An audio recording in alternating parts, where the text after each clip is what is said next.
Il y a un an, je vous faisais une vidéo pour vous dire que j'arrêtais l'école. Qu'est-ce qui s'est passé depuis? Je vais tout vous raconter dans cette vidéo et évidemment, je vais revenir sur les avantages et les inconvénients d'une année de césure. En mode les photos paparazzi. Alors, avant de démarrer sur les avantages et les inconvénients, je voulais parler des prérequis. C'est-à-dire pour moi les éléments que tu dois réunir si tu veux faire une année de césure. Le premier prérequis selon moi, c'est d'être assez discipliné.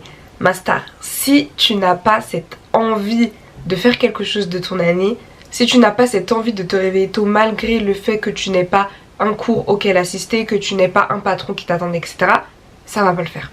En fait, tu vas rentrer dans cette routine qu'on a très souvent en vacances, je pense, où tu te couches tard, tu te réveilles tard, tu ne fais pas de sport, tu ne manges pas correctement. Vraiment, tu vas mettre en danger ta santé tout simplement. Et surtout, tu ne vas absolument pas être prêt à reprendre les cours l'année d'après. Pour moi, c'est important en tout cas de savoir qu'on a déjà un minimum de discipline. Il y a des gens qui vont dire, oui mais ça se travaille, on peut travailler ça durant l'année. C'est déjà assez difficile de travailler sa discipline quand on a des comptes à rendre à quelqu'un, alors quand on n'en a pas, c'est pire. Oh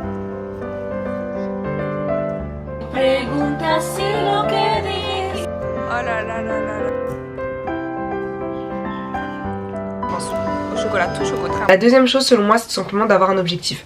Soit tu es honnête avec toi-même, tu te dis ok, il faut quand même que j'ai un certain cadre, sinon je vais jamais m'en sortir. Donc il faut que je travaille de préférence le matin, comme ça c'est sûr que je me réveille. Sinon tu peux également te dire bon bah j'ai des projets, je veux les lancer et je vais y aller à fond. Et dans ce cas là, envers toi-même t'es honnête, tu te fixes un réveil, ok je me réveille à telle heure, ensuite je dois faire ça. C'est hyper important les gars d'avoir un objectif, sinon on finit par tout faire mais en fait ne rien faire.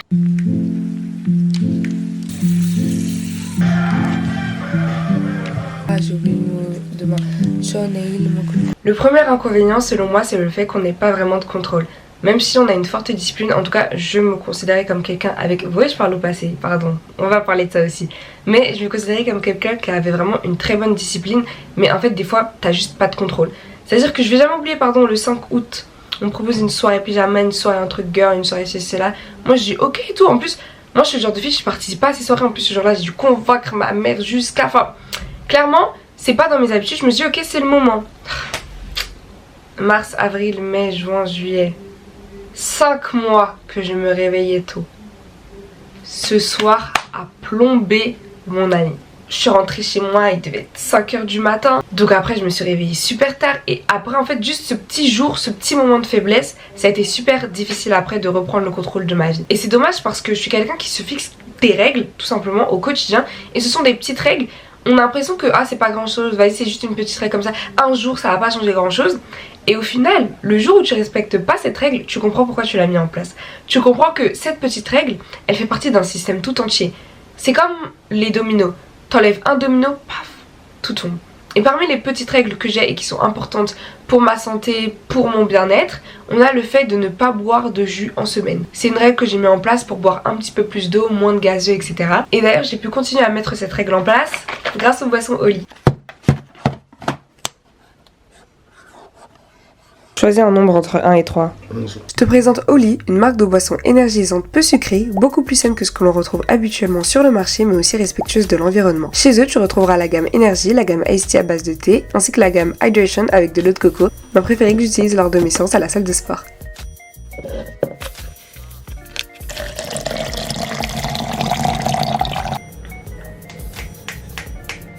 Dégâts. Ah c'est ça. Est-ce que tu sais ce que tu as goûté? Non. Goûte. C'est la gamme Énergie. Ma préférée c'est la gamme Hydration. Je l'aime trop parce que je sais pas, je trouve que le goût il est tranquille et en plus de ça c'est pour t'hydrater, donc vraiment c'est chill, c'est tout ce dont j'ai besoin lorsque je fais du sport. Après je pense qu'en début de journée ça peut être pas mal de commencer avec la gamme Énergie. Et la dernière gamme je l'ai pas encore testée. Selon toi quel est le plus gros avantage qu'il y a avec la marque Oli? Alors déjà c'est vraiment bon, c'est pas sucré et en plus on peut le réutiliser plusieurs fois. On peut après j'ai demandé un seul avantage. Alors moi je vais vous dire selon moi quel est le gros avantage. C'est le fait que tu puisses boire ça sans que ce soit trop sucré. Pourquoi selon moi c'est le plus gros avantage? Parce qu'à la base mon problème c'était que je buvais pas d'eau. À la base, j'avais vraiment du mal à boire de l'eau. Et au début, tu te dis, vas-y, je vais limiter les boissons sucrées et tout. Sauf que t'as pas beaucoup de choix. Si tu commences avec la gamme Oli, au moins tu sais que tu bois quelque chose qui est très goûteux. Donc je vous recommande cette marque. Je vous mets le lien dans la description et évidemment mon code promo pour vous juste ici. Merci à Oli d'avoir sponsorisé cette vidéo. Genre là, je suis rentrée à 5h du matin. Vous croyez que le lendemain, je suis allée à la salle de sport? Mais pas du tout. Dans mon programme, la salle de sport, c'est à 8h. Comment tu veux que j'aille à la salle de sport à 8h après 3 heures de sommeil? Je vous dis que ces petites règles forment un système, c'est de ça dont je veux parler. Tu te couches tard, du coup tu te réveilles tard, comme tu t'es...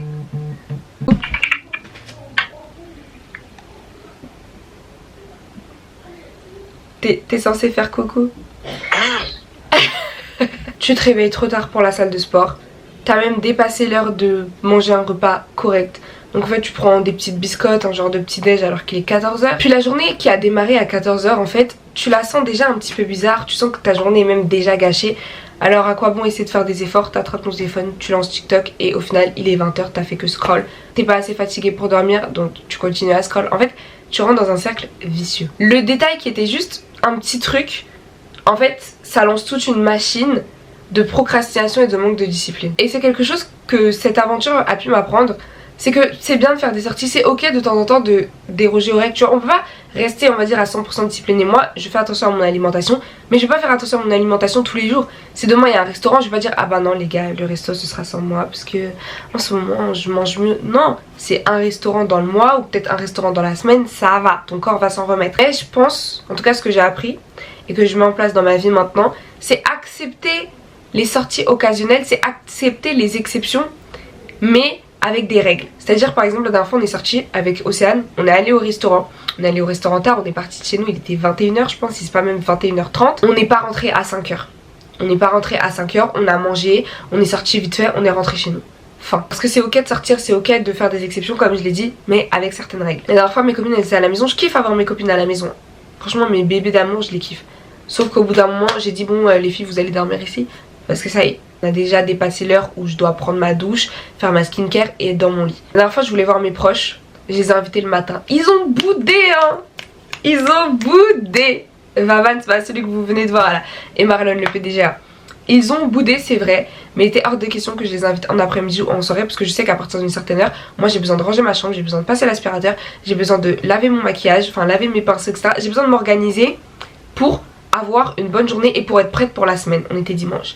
Donc les gars c'était le matin ou rien.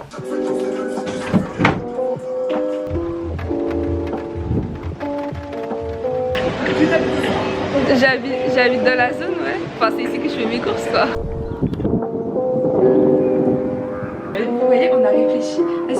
Le deuxième inconvénient selon moi c'est la vie sociale. On est souvent forcé, je veux dire quand on en a une césure, à faire des sacrifices pour s'adapter à la vie sociale des autres. Je m'explique. J'ai un programme. Et en tant qu'auto-entrepreneur, en fait, je peux ajuster tout mon programme. C'est-à-dire que si mes copines, elles sont toutes disponibles jeudi, mais que moi, jeudi, j'avais, je sais pas, prévu de travailler de telle heure à telle heure, je vais sentir que c'est moi qui ai la responsabilité de décaler mon programme parce que je peux le faire. Elles ont cours, elles ont ceci, cela, elles peuvent pas, donc c'est à moi de le faire. Sauf que, en fait, je l'ai fait septembre, octobre. En fait, je l'ai fait tellement de mois, je crois que c'est vers janvier, février, je me suis rendu compte que c'était plus possible. Je me suis rendu compte que moi aussi, c'est pas parce que je suis ma propre patronne que je peux me dire non à moi-même à chaque fois. Moi aussi j'ai un programme, moi aussi j'ai des obligations, moi aussi j'ai des trucs à rendre. Donc si elles peuvent pas s'adapter et que moi non plus je peux pas m'adapter, on trouvera une autre date. Mais en tout cas c'est pas à moi de à chaque fois modifier le programme. La vie sociale peut parfois être aussi difficile lorsqu'on est en anesthésie. Parce que du coup toutes tes copines elles sont en cours, tous tes copains ont ceci, XY, ah bah là elle est partielle, là elle est contrôle. Et toi t'es là. Des fois ouais c'est compliqué de voir ses amis et moi il y a pas mal de sorties que j'ai faites avec des gens des réseaux sociaux on va dire. Par exemple vous voyez je suis partie en voyage à Londres et à Bruxelles. Je suis partie avec qui? Maria qui ne va pas à l'école. J'ai fait le voyage au Maroc avec les intensionnels, tu vois, c'était pas avec mes amis. Je suis partie en Corée seule. Enfin vous voyez, des fois il y a des situations qui font que ta vie sociale diffère beaucoup. J'ai encore comme ta famille normale comme dirait Samuel.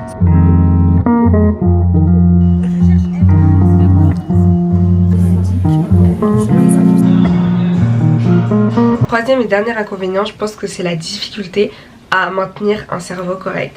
Je me suis rendu compte il y a vraiment pas longtemps, peut-être 1 ou 2 semaines max, et ça vraiment ça m'a rendu triste. Je me suis rendu compte que mon cerveau n'était plus comme avant. j'ai énormément de mal à me concentrer. Je me suis rendu compte de ça en Corée et dites-vous que dans l'avion pour le retour, mon challenge, ce n'est pas une vanne, mon challenge c'était de regarder une série sans quitter la série. En fait j'ai même ma série comme ça mais je peux pas m'empêcher, peut-être on va dire toutes les 10 minutes, si c'est pas les 6 minutes, de quitter la série pour aller faire autre chose et ensuite revenir. Je peux plus, en fait mon attention va dans tous les sens. Vraiment je peux plus. Et maintenant ça va mieux, regardez je me suis forcée et tout. Maintenant le matin, je vous assure ça fait partie de mes exercices. Le matin je regarde un épisode de La Casa de Papel, en espagnol claro. Mais je regarde un épisode. En fait mon challenge c'est tout simplement de vraiment regarder l'épisode sans quitter.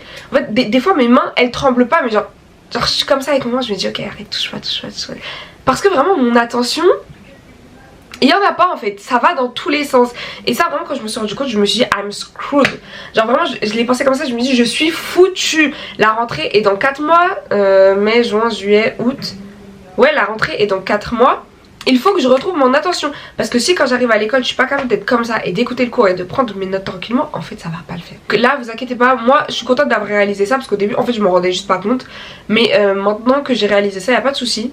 Je vais travailler là-dessus, je vais mettre des choses en place et vraiment il n'y a pas de problème. Moi je m'inquiète pas, 4 mois c'est large, assez. J'aurais pu le faire en 1 mois si c'était nécessaire. Ça je m'inquiète pas mais juste je m'en suis rendu compte en fait. Et ça je pense très sincèrement que c'est la conséquence de cette année-césure. Alors évidemment avec tout ce qui est TikTok, les réels, les contenus courts, de toute façon on savait que notre attention était en train de décliner, année de césure ou pas année de césure.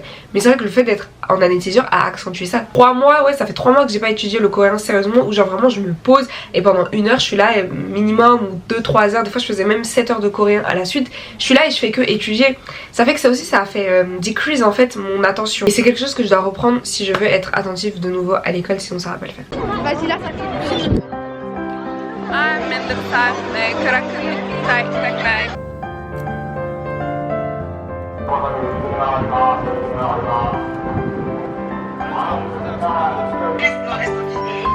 J'ai fait trop... La liberté que tu as lorsque tu fais une année de césure et que tes parents t'autorisent à voyager, ne te demandent pas de payer de charges, que tu peux gagner de l'argent que ce soit en allant travailler ou en étant sur les réseaux sociaux. Alors oui ça reste un travail pardon, mais dans ma tête j'ai toujours du mal à me dire que ce que je fais sur les réseaux sociaux c'est un travail, pardon de population. Donc que ce soit en étant salarié ou en étant auto-entrepreneur sur les réseaux sociaux. Honnêtement quand t'es en année de césure et que t'as un minimum de revenus, bah c'est tout simplement le meilleur avantage, c'est la liberté. Parce que avoir pu partir en Corée, avoir pu partir au Maroc, avoir pu partir en Belgique, avoir pu partir à Londres, je suis partie en Espagne aussi en juin, ouais en juin pour mon séjour au pair, même si c'est mal passé, j'étais quand même en Espagne. En fait c'est un tout qui fait que tu te dis ouais. Et la vérité maintenant, je vous assure, je vous dis la vérité, si j'ai des enfants, je vais les forcer à faire une année de césure après le bac. Parce que quand, en fait, il y a plein de moments dans cette année de césure où je me disais mais on devrait être obligé de faire ça. Parce que je vois pas pourquoi je retournerais à l'école sans savoir ça sur moi, sans avoir plus l'opportunité de faire X. Les gars, j'ai publié un livre. Mon rêve de petite fille, j'ai publié un livre. Genre en fait, waouh. Il y a trop de choses qui ont fait que cette année je me dis mais la meilleure. Tout ne s'est pas passé comme prévu. Tout ne s'est pas passé comme prévu bien sûr. Mais vraiment si c'était à refaire les gars je le referais. C'était la meilleure année de ma vie. Faut que je pleure. C'est important. Vraiment les gars c'est une année formidable. Et c'est pas terminé, il me reste encore 4 mois. Mais vraiment j'ai kiffé. Il y a eu des moments où j'en avais marre de ce que je faisais. Il y a eu des moments où je me posais des questions. Il y a eu des moments où j'étais en mode... Mais il n'y a eu aucun moment où je me suis dit j'aurais dû retourner à l'école. De toutes les mésaventures qui me sont arrivées, à aucun moment je me suis dit j'aurais préféré être à l'école. J'aurais dû être à l'école. Ah bah ça c'est arrivé parce que je suis pas allée à l'école. Non. Non. Vraiment les gars, faites une année de césure. Ayez des projets, ayez des objectifs et la discipline nécessaire, mais ensuite lancez. Peu importe le projet que vous avez, ça se trouve votre projet c'est juste de vous améliorer dans le crochet, de juste commencer à apprendre un instrument de musique, de juste faire de l'équitation parce que vous n'avez jamais eu l'occasion de faire de l'équitation, vous n'aviez pas l'argent, vos parents voulaient pas autre. Les gars, peu importe ce que c'est, vraiment faites-la.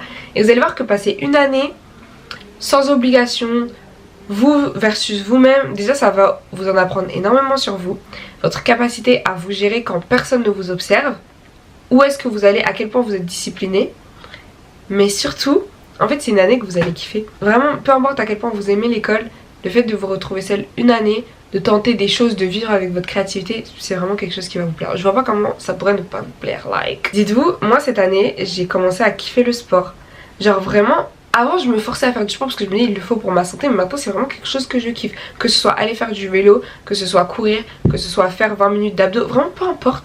Vraiment je kiffe et je vois à quel point ça m'aide dans ma vie de tous les jours. Je tiens à vous dire que ici avec mes locks, je choque tout le monde. Les petites à l'école qui sont passées avec leur gros cartable qui ont rigolé quand j'avais fait mon gros chignon. Les mamies qui me regardent, qui me font... Je sais pas si c'est la robe ou je sais pas si c'est les locks, mais il y a quelqu'un qui m'a fait oh nice hair. J'étais en mode c'est vrai que c'est plutôt nice. Can you say bonjour?